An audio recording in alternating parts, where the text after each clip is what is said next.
Hey everybody, what's up? It's Niall Livesey. Welcome to the first real episode of Project Intrepid. Now, something smells. I hope it's not my car.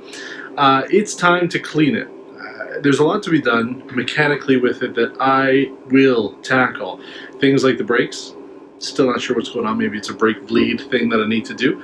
But despite the issue that I had yesterday, adding more brake fluid and having it sort of looked at by the mechanic has at least fixed the parking brake, and the brake light's off now, so yay! But there's a lot to be still done to it. I've left it outside.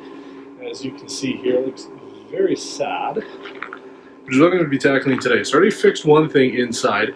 The map lights were broken, the little buttons to actually push them. There's a little spring and a tooth system that allows you to push it in, and quite an ingenious system for the 90s. I'm sure it was pretty typical stuff back then, but it worked well. It was broken, so the map lights were on all the time, draining the battery. I have fixed that. I used some Loctite to be able to secure it. That was essentially the problem. The little plastic connectors that keep the wiring together with the actual push button switch was broken. Not broken, but it didn't work anymore. So that's fixed, but now it's time to clean this bad boy. I've already found a bunch of crap in there. Some sunglasses, a bottle of vodka, a bunch of garbage, some coins. Now it's time to clean up the interior, and then we will be washing the exterior, because I gotta get it looking presentable. When I take it to the shop next time, I don't want them to have a barfing moment. So let's get to work cleaning it up.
Well, today is day 3 of Intrepid ownership. There's the 7 Series behind me, and there's the car out there. Pulled it out so I can do some exterior detailing. Now, I apologize that the audio isn't ideal on this. I'm not wearing my usual setup here. I'm not going to get it all sweaty.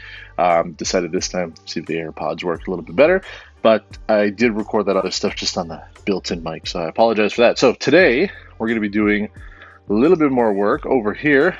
Got these disgusting floor mats, and you can see, I've already kind of cleaned them a little bit. I haven't done any product on it, but this is essentially just taking them outside and giving them a good beating with just have a broom, hitting all the dust off. The driver's side was disgusting. I really wish I could have filmed it, but I was covered in a dust cloud. It was that bad. So that's step 1 for that. The inside, though, looks really good. So let me see here. I'm using a new app to record all of this. We're going to see if it actually turns out to be okay, or if I'm essentially just wasting my time here. But the interior looks better. I still have to do the floors and the carpets. You can see some nice poop stains on the back there. Got to clean that up, but seats are finally a little cleaner. Floor is, at least there's no more toenails and alcohol bottles and random garbage in there, so I still have to clean that. Front, ooh, it looks so much better now. I have to fix this little A-pillar trim here. I'm going to do that, but dashboard and everything's nice and clean. Center console was probably the worst. Boy, it's much better now. Cup holders work, something BMW should learn. This is an older car than my 7 Series, and the cup holders work fine. So you can see there's a little bit of rocks in there. It's just from my driveway. But essentially, we are good to go for the next step of cleaning. Is it perfect on the inside here? No, definitely is not. It's okay. It's okay at the best. Exterior is going to need some serious work. There's some problems with it. We didn't really go over it.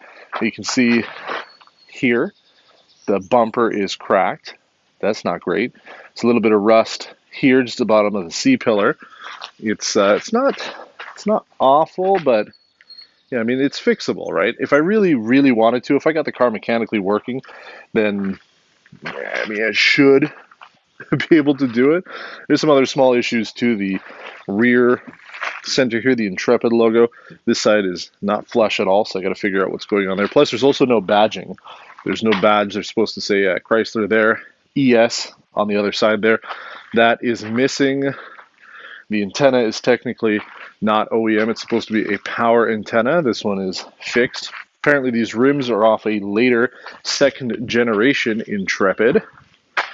And then these parts here, they look bad. It's only on this side, though. The other side's fine. These are replaceable. It's not bad. And then we've got some damage here along the door. So somebody scratched along here, and then we have a bit of a rust spot here with some more scratching. It's actually pretty familiar to me. My first car, my 1983 Ford LTD Crown Victoria, had some similar damage like that. What else? There's a little bit of damage here. You can see somebody bumped into it. There's some rust. The front bumper, for the most part, is actually okay. It's paint-wise not so great. You can see there's some chipping, and maybe it's a plastic bumper, but a lot of scratching, a lot of chipping going on there. But it's not broken. So theoretically, if I again wanted to do something long-term with this, just repaint it. Shouldn't be too hard. And I have to check. Maybe somebody out there knows for sure if you're a Intrepid enthusiast, but I do believe that because we got this as a Chrysler here, they were all single tone. In the US, though, they came two-tone. I think depending on the trim and configuration, because it was Dodge, it's meant to be a little bit more sporty. So I think it would have looked cool to have the bottom part gray, bottom part and the bumper area is gray. I've seen that on some of the cars on DodgeIntrepid.net. So that's the exterior stuff. The rims look absolutely terrible. I'm going to be doing that along with the exterior stuff. It's nice out today, so probably what I'm going to do, now that you've seen this, I'll just put the camera back here. You can see a little bit, maybe, on the bottom of the doors, really dirty. It honestly has never, I don't think it's ever seen a cleaning in its entire life. So I'm going to clean it now. I'm going to pressure wash it. I'm going to get the scrubbies out. We're going to do a real good job on it. Clean this bad boy up. Use some invisible glass on the windshield, both inside and out. And at least make it look a little bit better. So that way when I take it to the shop next time, it doesn't look like I found it at the bottom of the ocean. Because right now that's what it honestly looks like. So we've got that going for me. Hoping the brake issue isn't as bad as I fear, but I'm starting to think that there's no leaks in the system. I'm starting to think it is the brake booster that will need to be replaced. So we'll see about that. So let's get to it. Let's give this thing an exterior detail. It's not a game, it's a rich thing.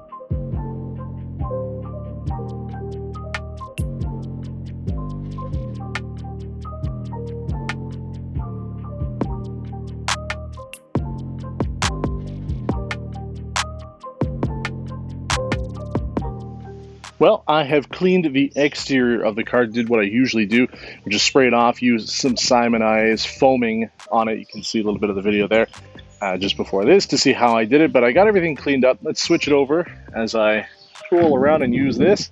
You can see that the car is better than it was before. I wouldn't say it was perfect, but it is better. You can see the rims probably on the video look a lot better than they do in person. There's still a significant amount of brake dust buildup on the front rims, but the rear ones have cleaned up pretty well. The thing is, though, these are not original to this generation. These come off of a later generation Intrepid, so realistically I should replace them anyway. I did find a set for $100 not too far from here. The original ones without the gold inserts. Essentially it was like a gold rim with a aluminum finish on the front surfacing of it. So I did find those with just the regular aluminum design. $100 isn't too bad, but I could put that $100 towards fixing the brake system, which is a little bit more important, at least to me right now. So you can see here, much cleaner. Is it perfect? Absolutely not.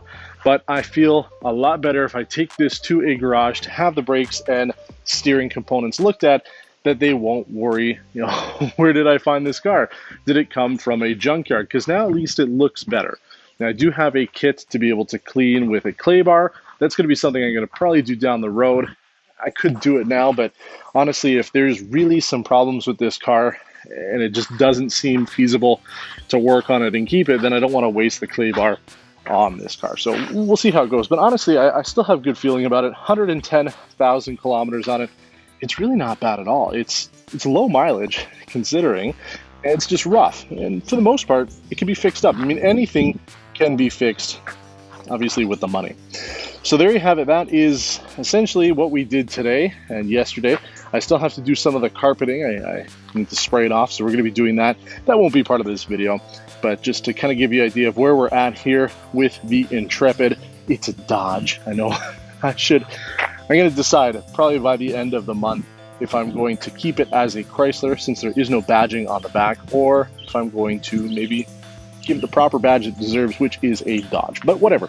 Point is, it's cleaned up as best I could do right now. Makes me feel a whole lot better, so when I take it in, I won't be embarrassed by it. So if you have any questions about this car, let me know in the comments below. We're going to be publishing this as well as the Cherokee, depending on where my finger is right there. We're going to be doing that. That is the first press car that we have had since the coronavirus shutdown. So be prepared for that. Until next time, thanks for watching and take care.